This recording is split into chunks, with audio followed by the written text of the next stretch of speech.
Hey friends, welcome back. This is Velma with Leaders Pathway, where leaders go to grow. If you are just joining us, welcome. And I want you to know that we are deep into our series titled Accountability in Action. And today we're going straight for the leadership juggler here. Part 4 is a big one. Now, if you've missed part 1, 2, and 3, when you finish this one, go back and catch up so that you'll be ready for our episode 5 when we bring this accountability in action to a close. But right now, we're going to talk about the big leadership juggler when it comes to accountability. Because there's a mistake that even the smartest, kindest, strongest leaders, they make it. And most don't even realize that they're doing it. So let me kick this episode off with a question to you.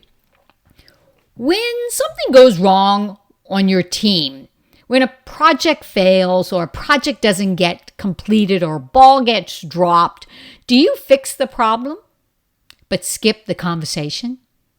Let me say that again. Do you fix the problem but skip the conversation? See where I'm going?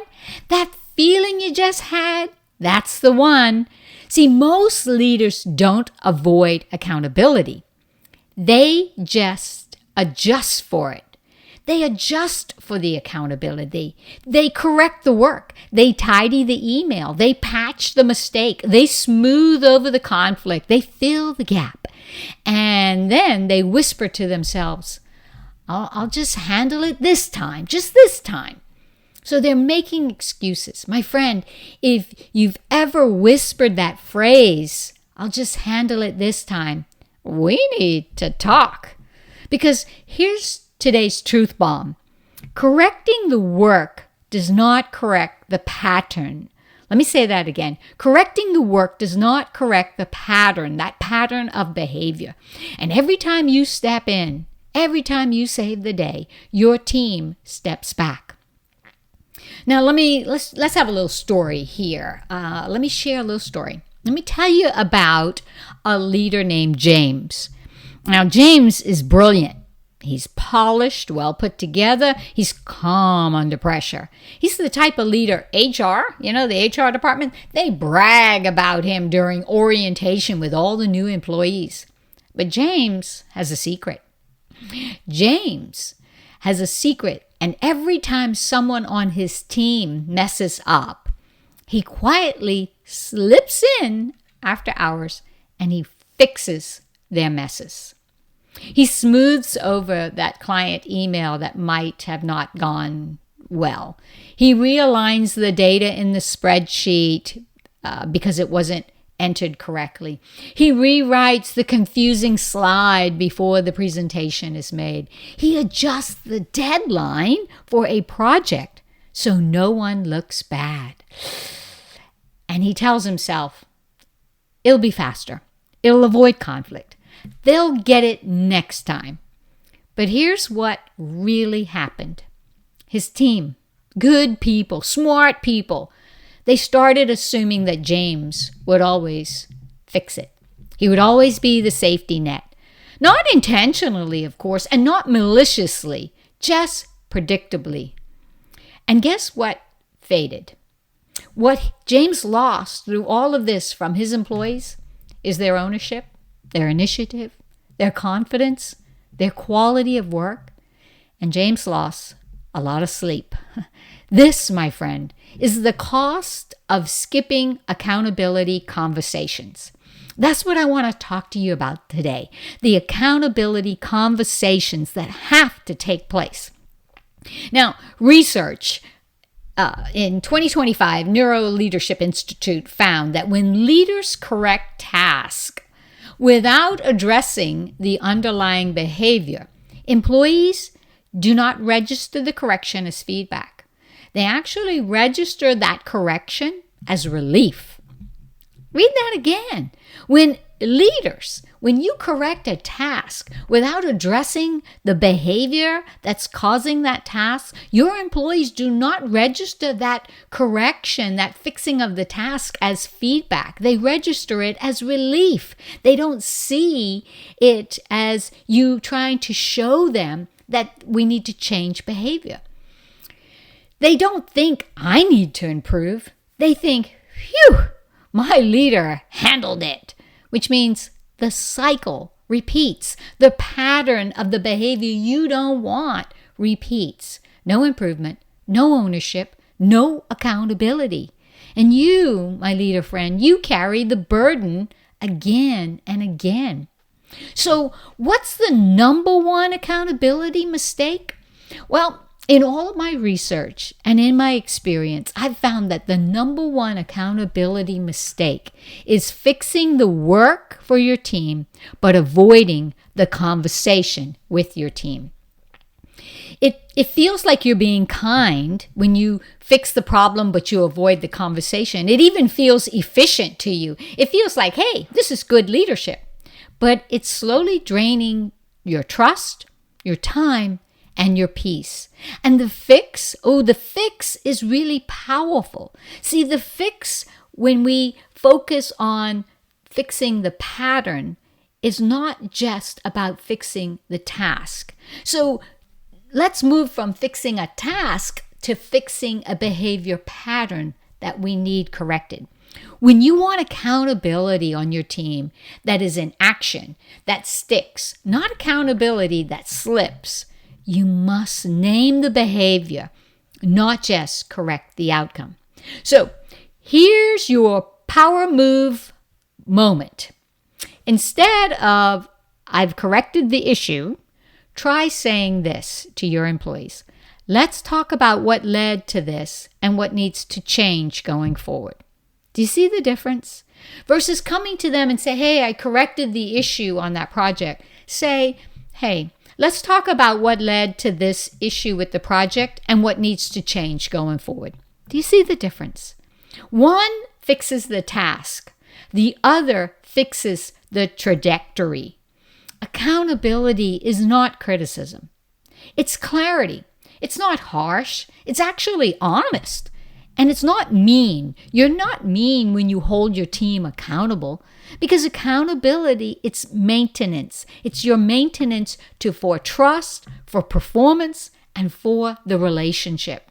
You're not being the bad guy or bad gal. You're being the leader that actually cares. You're being the leader that your team actually needs. So, I have a little reset, reframe, redirect framework for you. Reset and redirect. I know those conversations, they can be tough, and we don't like tough conversations. We don't want to feel uncomfortable, right? We don't want the other person to be uncomfortable. So don't worry, I got you covered here. I've done research and built a little framework to help you reset and redirect those tough, uncomfortable accountability conversations. So the first thing is to reset the moment. You need to bring calm and clarity to that moment. You can say something like, let's take a moment to go over what happened with the deadline. Do you see that? That's bringing calm, clarity. Let's take a moment, go over what happened with the deadline. That's what you want to do there. Now, step number 2 in the, in this framework of reset and redirect for those accountability conversations is to name the pattern. Okay, so the thing that's happening over and over. Don't name the person.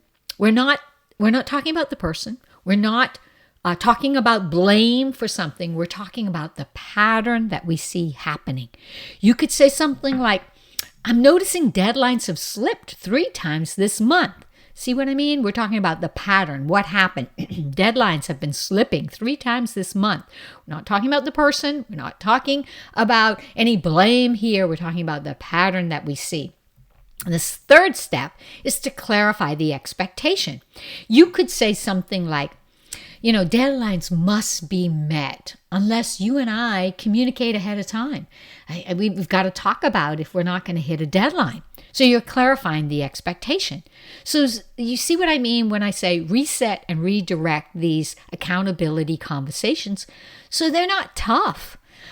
One, you just reset that moment. Bring that calm and clarity in it. You set the tone. And then name the pattern. You're not talking about a person. You're talking about what you see happening. I noticed those deadlines have slipped 3 times this month. And then the third step is clarify your expectations. Like deadlines, they're really important and they must be met unless you and I communicate ahead of time to make any changes. We've got to make sure that we hit them. And number 4 is to redirect the responsibility. This is where you redirect. So we reset, and now we're going to redirect. Redirect the responsibility. You could say something like, what needs to happen on your end? What needs to happen on your end to make this consistent? So you're asking them, in order to meet those deadlines, what needs to happen on your end to make this consistent? You're looking for a consistent behavior here. And then you want to confirm. Number 5 is confirm that commitment. You could say something like, so you'll update me by 3 p.m. the day before if anything changes, right? And you're getting that commitment. This conversation, this little reset and redirect, these 5 steps, you can count them on your hand, on one hand. It removes the awkward feeling. It removes the sting out of, I got to have a tough conversation. And it removes the guilt that you might feel as the leader. It's accountability without anxiety. Oh, man, doesn't that feel good? And my friend, it builds trust with you and your employee. But sadly, most leaders skip these conversations because the real truth is, most leaders avoid the accountability talks because they're afraid. They're afraid that maybe my team member won't like me if I have that conversation, or maybe it'll just take too long. We don't need to have that conversation. They'll fix it the next time. Or I don't want to be mean, and that's going to be a mean conversation, or you're going to feel like it is. Or maybe you're like, it's just faster if I do it myself. And that might be true, but it doesn't help you in the long run, and it doesn't help your employee take ownership, which is what you want. And you could maybe feel like, Velma, that sounds nitpicky. I don't need to nitpick everything, right? But it's not. My friend, avoiding the accountability conversation is the thing that slows you down. Accountability conversations don't hurt relationships when you use the right approach. Use that reset and redirect 5 steps that I gave you, because it won't hurt your relationship. When you have those conversations, it actually protects your relationship because you and the employee get a clear understanding. It creates psychological safety. The employee feels like, you trust them enough to have that conversation and to help them to be successful. It brings clarity. They know what to expect, and it strengthens trust. Your team doesn't need a perfect leader. They need a present one. When you do this, when you have the accountability conversations, I'm telling you, everything changes. When you stop quietly fixing, like James, sneaking in and fixing everything, and you start calmly clarifying, something amazing will happen. When you start having those accountability conversations, your team will step up. Your time, it'll free up. Your stress will go down and your influence will skyrocket. Ownership becomes a habit, but it only becomes a habit in an organization where it's one small conversation at a time. So that's it for today, friends. This is episode 4 in our series, Accountability in Action, where we build teams that actually own their work. So you're not doing everyone's job here. I want you to make sure to hit the subscribe button so that you don't miss episode 5, where we're going to unpack how to build a culture of accountability that feels safe, that feels strong, and that's unstoppable. And do me a favor, send this episode to the leader friend who is just quietly carrying the whole team on their shoulders. Be their lifeline today. Share this with them, and it also helps when you share and you subscribe to the podcast, because more people get to see it in their searches, and that supports my work. So I appreciate you, and I thank you for doing that. So until next time, I am Velma, reminding you that the best leaders, my friend, they don't talk about change, they become it. So keep leading and keep believing and keep becoming the most valuable leader in the room. Now, P.S., okay? If you want accountability conversations, the ones we've talked about here, to feel easier, lighter, and more natural, go grab the Valuable Leader series. It's the books that I've originally put together that help you to increase your influence as a leader. They give you greater clarity. They give you greater confidence. And they help you to be the leader others want to follow without burning out or bulldozing anyone. So go to velmanolds.com and hit the tab Books in the navigation bar, and you can grab Book 1 and Book 2 in the Valuable Leader series and come back to my website, because Valuable Leader series Book 3 is just about to be released. Oh, and if you want a bonus guide on accountability and action, I've created the Ownership Ladder. It's move your employee from waiting to willing. So make sure you subscribe to my newsletter, The Leader's Lift, because I only share the juicy stuff with my inside subscribers. So if you want that bonus guide, the Ownership Ladder, move your employee from waiting to willing, then go to velmanolds.com and go to the newsletter tab in the navigation and subscribe. And when you do, just you'll be able to get that bonus because you'll be on the inside. So that's all I've got for you this week. Until next time, I wish you a great week. My name is Velma. God bless.